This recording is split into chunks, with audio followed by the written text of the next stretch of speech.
하나님 말씀 봅니다. 로마서 1장 11절과 12절 말씀입니다.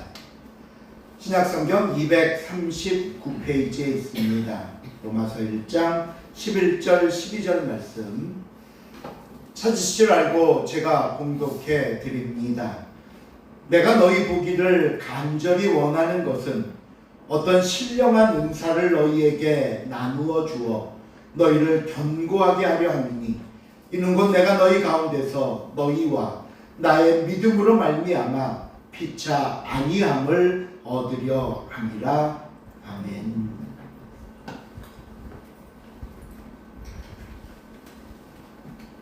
지난 시간에 로마서를 시작하면서 두 가지 사실에 대해 살펴보았습니다. 하나는 우리의 정체성에 관한 것이었는데요. 나는 누구인가? 라는 질문에 나는 예수 그리스도의 종이다 대답했습니다. 그리고 이 대답은 바울 자신뿐만 아니라 저와 여러분을 포함한 모든 성도는 예수 그리스도의 것이며 예수 그리스도의 종이라고 이야기한 것입니다. 그리고 나서 두 번째 우리가 살펴보았던 것은 종의 사명이었습니다. 우리가 예수 그리스도의 종이라면 나의 주인 되시는 예수 그리스도를 위해 무엇을 해야 하는가? 이에 대답은 복음을 전하는 것이다 했으며 이 복음은 곧 예수 그리스도이기에 예수 그리스도를 전하는 것이 저와 여러분의 사명임을 살펴보았던 것입니다. 자, 이렇게 해서 우리의 정체성과 사명을 이야기하고 나서 오늘 본문은 로마를 방문하려는 바울의 간절한 마음을 볼 수 있게 됩니다. 본문 10절입니다. 시작. 어떻게 하든지 이제 하나님의 뜻 안에서 너희에게로 나아갈 좋은 길 얻기를 구하노라. 어떻게 하든지 너희에게 나갈 좋은 길을 내가 얻길 원한다 말씀하고 나서 13절에서는요, 형제들아 내가 여러 번 너희에게 가고자 한 것을 너희가 모르기를 원하지 않는다. 그러면서 13절 마지막에 하지만 너무나 안타깝게 지금까지 길이 막혔도다 라는 말씀을 통해 당장 로마로 가지 못하는 바울의 안타까운 심정과 그래도 나는 반드시 너희에게 갈 것이라는 굳은 결심을 본문에 담아 보내고 있음을 알게 되는 겁니다. 그러면 바울이 이토록 로마에 가려고 했던 이유는 뭘까요? 왜 이렇게 간절히 로마로 가려고 했을까요? 그 이유가 11절, 12절에 나옵니다. 또 한번 읽어볼까요? 시작. 내가 너희 보기를 간절히 원하는 것은 어떤 신령한 은사를 너희에게 나누어 주어 너희를 견고하게 하려 하니 이는 곧 내가 너희 가운데서 너희와 나의 믿음으로 말미암아 피차 안위함을 얻으려 함이라. 특별히 11절에 보시면 내가 너희에게 가려는 이유는 어떤 신령한 은사를 너희에게 주어서 그것을 통해 하나님의 일을 이루려 합니다 라고 말합니다. 그러면 바울이 로마에게 주려고 했던 어떤 그 신령한 은사란 뭐냐? 보통 우리가 일반적으로 은사라는 얘기가 나오면 어떤 생각이 가장 먼저 드냐면요, 어떤 무슨 병 고치는 은사, 뭐 예언의 은사, 무슨 방언 같은 신비한 이적들을 먼저 떠올리기 쉬운데 오늘 바울이 말하는 이 신령한 은사의 의미는 그런 건 아닙니다. 본문 뒤에 있지만 15절에 보면요, 그 은사에 대한 대답이 나오는데 이렇게 말합니다. 그러므로 시작. 그러므로 할 수 있는 대로 로마에 있는 너희에게도 복음을 전하기를 원하노라. 로마에 있는 너희에게 뭘 전하기 원한다? 복음을. 결국 사도 바울이 로마에 그토록 가려는 간절한 이유는 오직 하나, 로마 교회에 복음을 전하기 위함이다 라는 것이고요. 이걸 우리가 앞에서 살펴봤던 말씀과 다시 정리하면 바울이 로마에 가려고 하는 이유는 신령한 은사를 전달하기 위함이고, 그 신령한 은사란 뭐냐? 예수 그리스도 복음이라고 말씀하는 겁니다. 복음이 얼마나 중요하기에 이것을 전하기 위해 나는 반드시 로마에 가야 한다고 말하는 것일까요? 이 복음이라는 단어가 처음 사용된 경우를 보면 역사적으로 이런 이유에서였습니다. 이스라엘 민족이 바벨론 포로로 끌려가 고된 노예 생활을 하고 있던 때입니다. 근데 BC 538년 페르시아의 성경에는 고레스라고 나오고 세계사에서는 키루스 2세라고 불리는 대제가 바벨론을 점령하고 나서 바벨론의 포로로 끌려와 살던 모든 노예들, 특별히 이스라엘 민족들에게 기쁜 소식을 전했습니다. 그게 뭐냐면 너희 모든 유대인들에게 자유를 주겠으니 너희는 너희 고향 이스라엘 예루살렘으로 돌아가 하나님을 예배하며 살아도 좋다는 칙령을 발표한 겁니다. 당시 고레스에 대한 세계사의 기록을 보면 이 고레스 대제에 대해서 어떤 평가를 내리고 있냐 하면 이런 기록이 있습니다. 그는 종교적 관용과 다른 민족에 대한 배려가 뛰어나서 비록 점령지었지만 모든 족속에게 존경받았고, 특별히 다민족 정책을 펴서 식민지 나라의 정부 형태나 통치 방식 등을 가져와 새로운 제국에 맞게 응용하곤 하였다라는 기록이 있습니다. 바로 이런 정책의 일환으로 유대인들도 자기 고국에 돌아가 이제 외국 포로 노예 생활을 마치고 고국으로 돌아가 하나님을 예배할 수 있게 된 겁니다. 그러니 생각해 보십시오.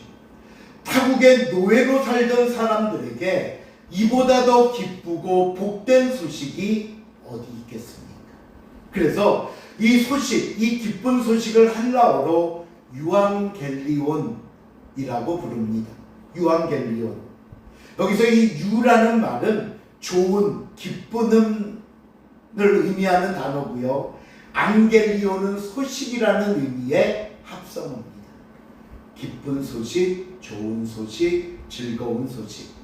그래서 영어 성경에서는 이 복음을 굿 뉴스 또는 우리가 왜 예전에 복음성가를 가스펠송이라고 그랬잖아요. 가스펠을 복음이다 라고 하고요. 우리 성경에서는 복된 복자, 소리 음자를 써서 복된 소리라고 말하는 겁니다. 근데 이 유앙겔리온이라는 단어가 꼭 신학적 용어는 아니었습니다. 이 고대 지중해 문화권에서는요, 어떤 전쟁에서 승리하거나 황제에 관련된 모든 사건은 유앙겔리온, 좋은 소식이다 이야기했습니다.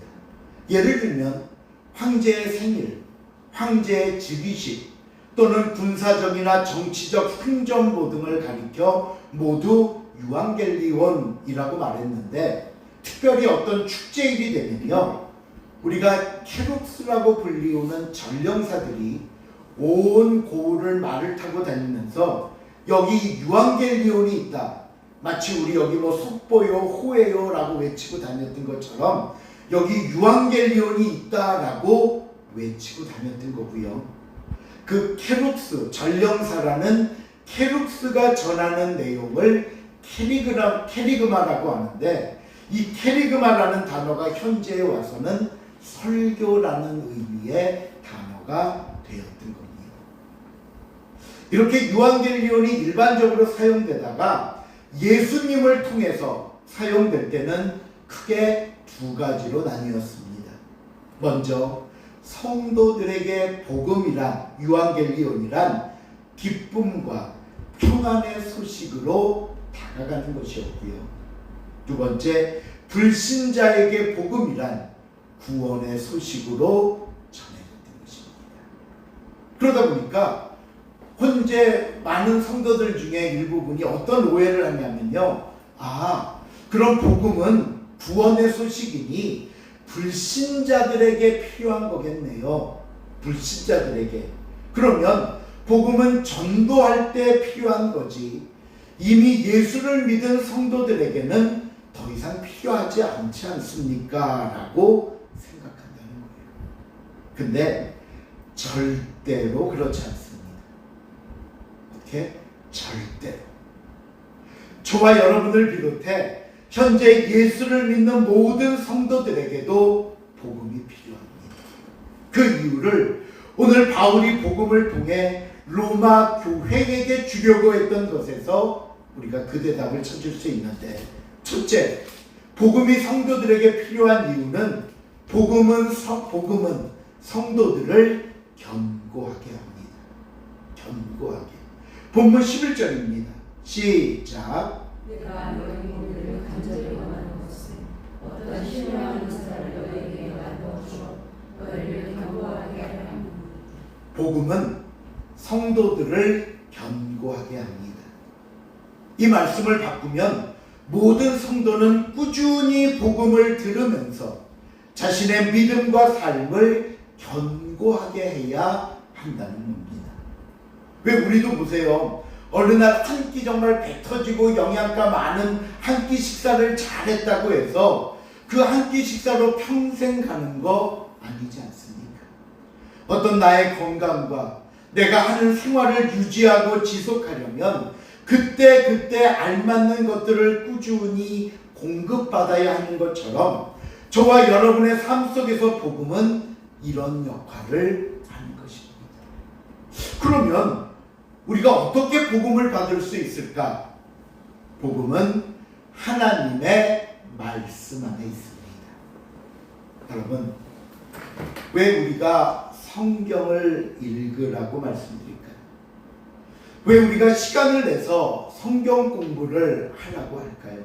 또 이 예배 시간에 여러분께 설교하는 이유가 뭘까요?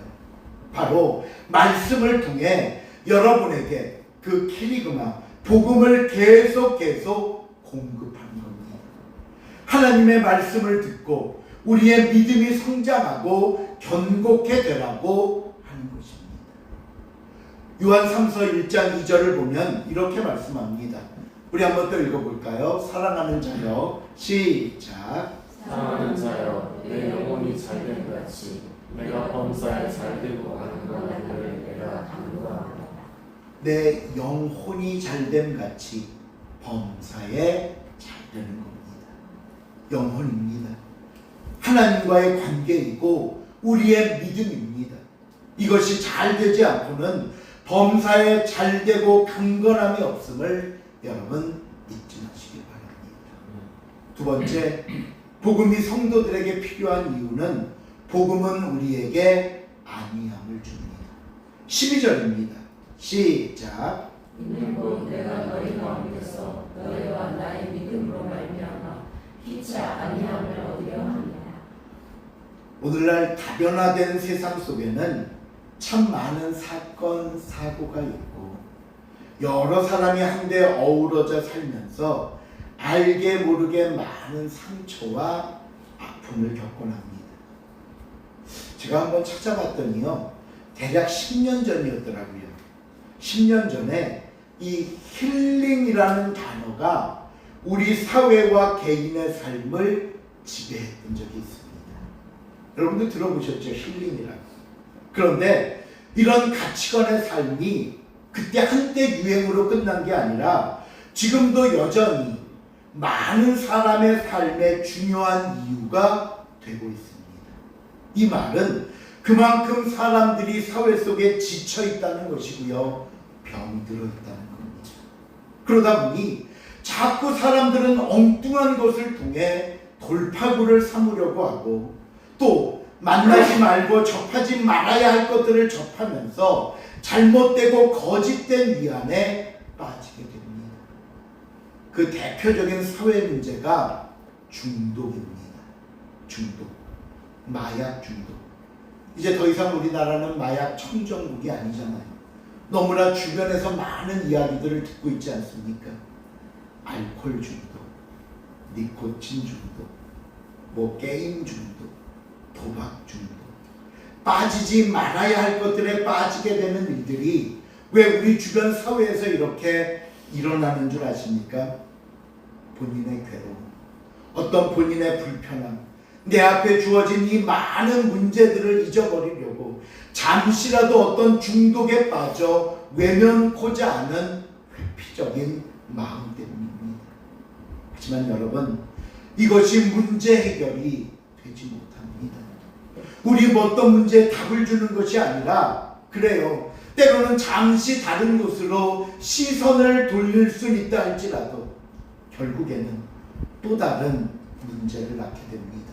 아니, 또 다른 문제뿐 아니라 점점 더 깊어지는 문제의 깊은 수렁에 빠지게 되는 치명적인 독을 가지고 있는 게 이 사회의 중독이라는 겁니다. 그러기에 저와 여러분에게 복음이 필요합니다. 여러분, 하나님의 말씀이 나를 치유하도록, 하나님의 말씀이 나를 강건하게 하도록 해야 합니다. 하나님의 말씀 속에서 내가 이 모든 문제를 해결할 수 있는 영적인 능력을 키울 수 있어야 하는 것입니다. 히브리서 4장 16절에 보니까 그러므로 우리는 긍휼하심을 받고 때를 따라 돕는 은혜를 얻기 위하여 은혜의 보좌 앞에 담대히 나아갈 것입니다. 위로받고 싶으십니까? 때로는 때를 따라 돕는 은혜가 필요하십니까? 여러분, 하나님의 그 은혜의 보좌 앞에 예수 그리스도 앞으로 나오십시오. 하나님께 나와 예배드리고 하나님의 말씀인 복음을 들으며 나를 견고케 하고 안위함을 받으며 기도하십시오. 예수님이 말씀했잖아요.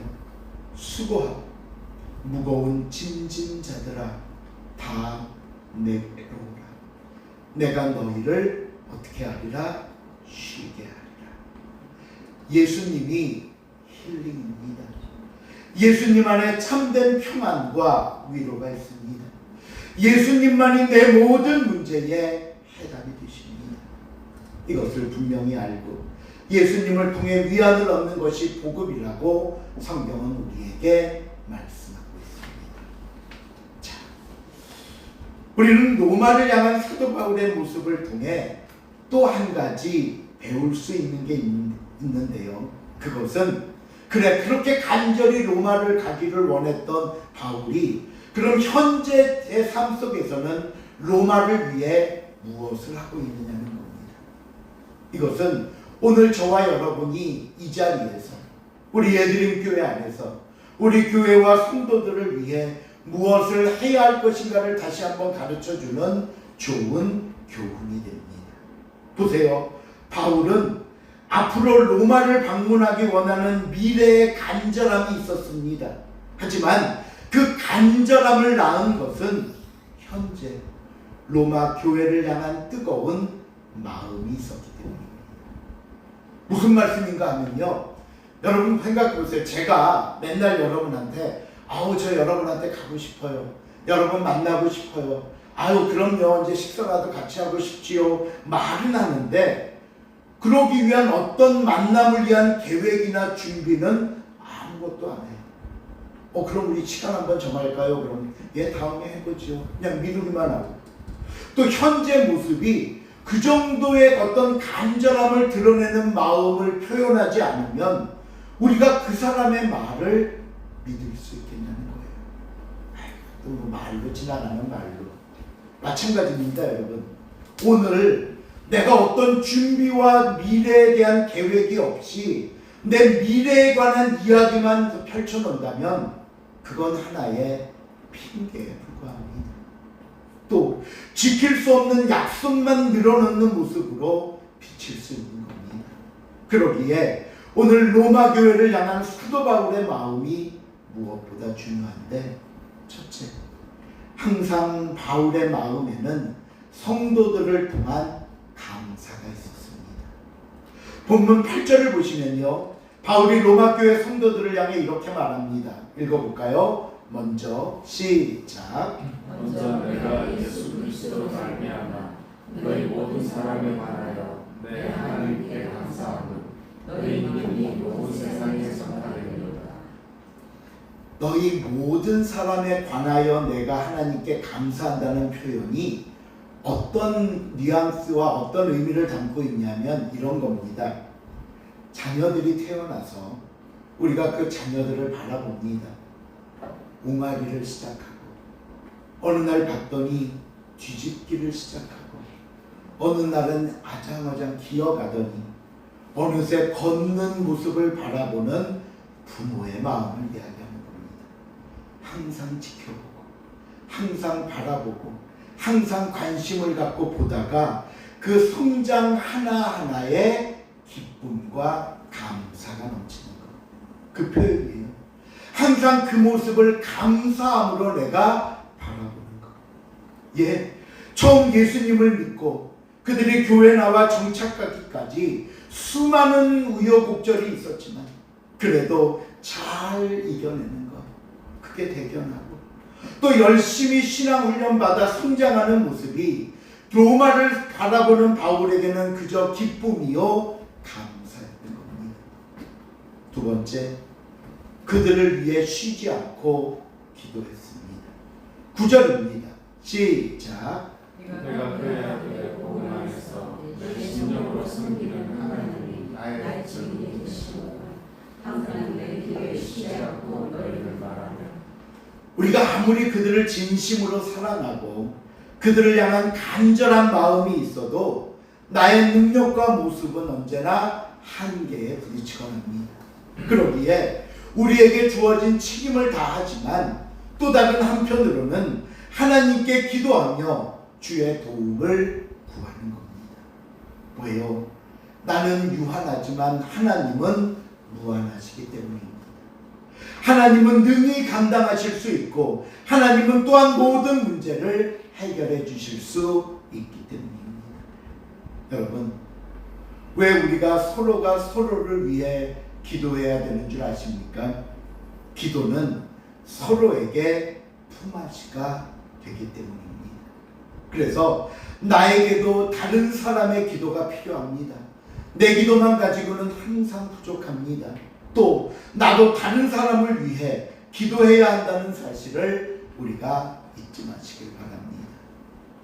마지막 세 번째, 사도 바울은 오늘 본문 앞부분에서도 무차 강조하고 얘기했듯이 만나 교제하고 함께하고 싶은 진심이 있었습니다. 10절입니다. 시작.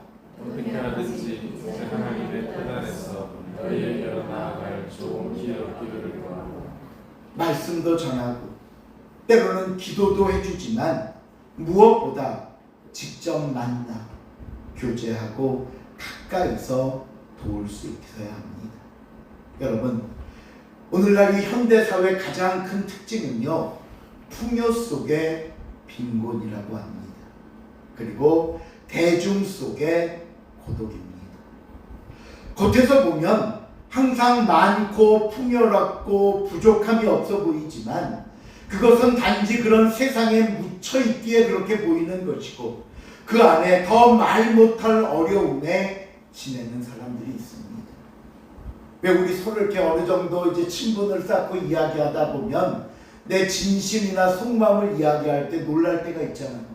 저 사람에게 저런 어려움이 있었어? 저 사람이 저런 기도 제목이 있었어? 예.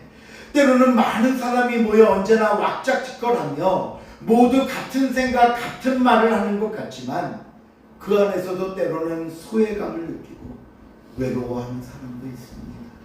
바로 이런 문제를 사랑과 교제로 풀어갈 수 있어야 합니다.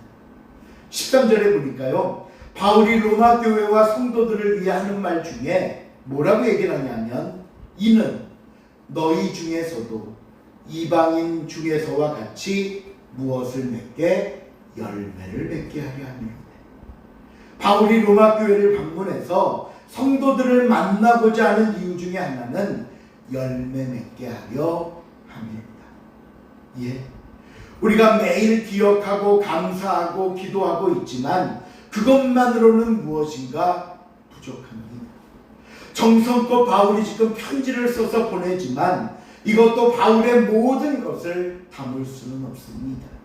그러기에 너희 삶에 예수 그리스도라는 복음이 충만하게 심어지기 위해서는, 너희 믿음의 열매를 맺기 위해선 내가 직접 너희에게 가고 너희를 만나야 하겠다는 겁니다. 그런데요, 사도 바울의 이런 로마를 향한 간절함이 언제 이루어지는 줄 아십니까? 로마서 마지막 부분에 가서야 그 꿈이 이루어집니다. 또 그럼 로마를 가는데 어떤 방법으로 로마를 가게 되는 줄 아십니까? 그는 죄수의 몸으로 끌려 로마로 가게 됩니다. 얼마나 로마 교회와 성도들을 사랑했으면, 얼마나 그들을 만나 그들에게 복음의 진실과 능력을 전해주고 싶었으면 내가 이렇게 해서라도 로마에 가기를 원했고, 이렇게 해서라도 그 길을 순종으로 나섰겠습니까? 여러분, 때로는 우리는 너무 남을 위한 시간을 내기에 아까워할 때가 있습니다. 나에게 희생과 같은 일이라면 피하려고 합니다. 그러면요, 어떤 관계도 이루어지지 않습니다. 어떤 소통도 생기지 않습니다. 물론 그 안에 진심과 사랑도 생기지 못하는 것입니다. 말씀을 맺습니다. 오늘 저와 여러분에게 반드시 필요한 것은 복음입니다. 복음을 통해 우리가 다시 한번 견고하게 되고 마음의 위안을 얻습니다. 또 바울이 로마 교회와 성도들을 위해 지금 자신의 자리에서 최선을 다했던 것처럼 그들을 마음에 품고 기도해 주며 직접 만나 교제하며 도울 때 우리의 복음이 더욱더 풍성해진다는 사실을 다시 한번 깨닫고 이에 순종하는 복되고 귀한 삶이 될 수 있기를 주님의 이름으로 부탁을 드립니다. 기도하시겠습니다. 사랑의 하나님, 감사합니다. 우리도 복음 앞에 열심을 내게 하시고 그 말씀 앞에 순종케 하사 항상 하나님의 자녀로 믿음으로 견고케 하시며 오늘도 우리 앞에 있는 이 모든 문제에 대해 때로는 아니하며 하나님께로부터 그 답을 얻을 수 있도록 도와주시옵소서. 감사드리오며 예수님의 이름으로 기도하옵나이다.